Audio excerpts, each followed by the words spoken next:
A photographer says when she discovered sperm banks were rejecting redheads because the gene was undesirable, she set out on a quest to shine the light on the desirable and gorgeous redhead gene.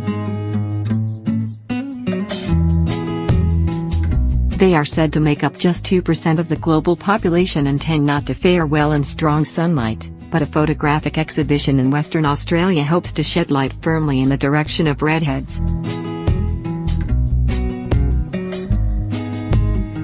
Goldfields photographer and proud redhead, Christy Stokes, said the concept for the Red Gene project was sparked while scrolling through her social media feed. I was flicking through Facebook and came across a story about how sperm banks in America had stopped taking redhead donations because it wasn't a desirable gene, Stokes said.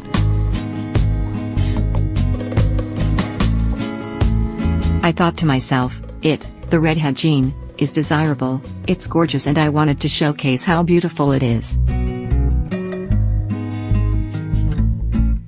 Reports vary, but at least one major sperm bank in Denmark has halted donations due to oversupply, with over 600 prospective donors put on a waiting list. Inspired by the sense of rejection for her red-headed brethren, Stokes put out the call on social media for local redheads and was soon inundated with candidates, all sporting that familiar trait. It was unbelievable how many were keen to step forward and display their pride, Stokes said of the enthusiastic response. I had mums wanting to showcase their kids who had the gene, and all sorts.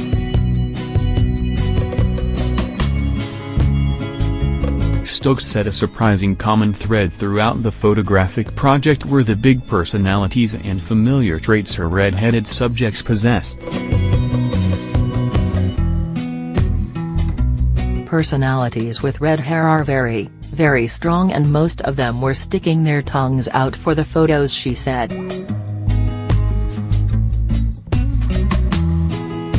90% of the people I photographed for the project also had that classic red hair and blue eye combination that really makes us redheads stand out. Stokes said she believed being born with such a distinctive crown of hair helps shape the character and personality associated with redheads. I think we just develop a thick skin and sense of self-pride to deal with being a redhead, but a lot are just so in love with their hair color and really own and love it, she said. An international study conducted by 45 scientists in April concluded 2 types of melanin pigment determined hair color. Researcher Seyhan Yazur from the University of Western Australia, UWA, said different concentrations of melanin could decide whether a person was born with, for example, blonde, brown or red hair. Pheomelanin is a lighter pigment found in red hair, and all humans have some pheomelanin in their hair, Dr. Yazur said. Melanin, which is further classified into the subtypes black or brown, determines the darkness of the hair color. Chair of UWA's Center for Ophthalmology and Visual Science, Professor David Mack, said the ratios and spread of factors was also highly heritable, with inherited factors accounting for 97% of color variation.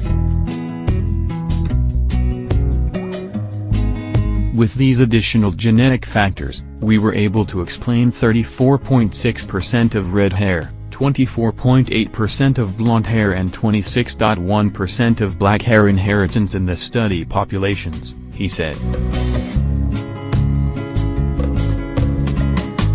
Women were more likely to report blonde or red hair than any other color and less likely to report black hair than men. However, this difference had no impact on distinguishing the identified genetic factors in women and men.